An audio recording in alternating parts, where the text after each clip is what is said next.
అసెంబ్లీలో ఎమ్మెల్యేల సంఖ్య చేనేతలు కానీ ఇతర బీసీలకు కానీ పెరగనంత కాలం మనకి అనుగుణమైనటువంటి ప్రభుత్వ పాలసీలు రావు. ఇది అందరూ గమనించాలి.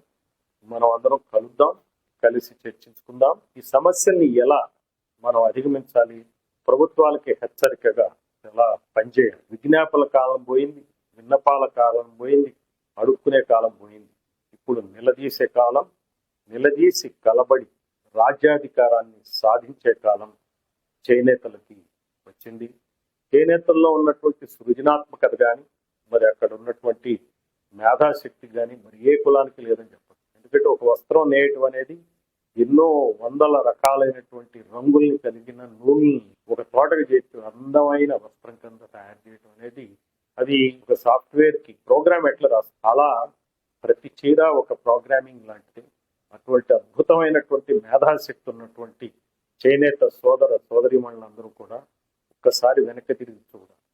ప్రపంచంలో యూదులు ఎంత తెలివిగలవాళ్ళు అంతే తెలివిగలవాళ్ళు మన చేనేత సోదర సోదరీమణులు.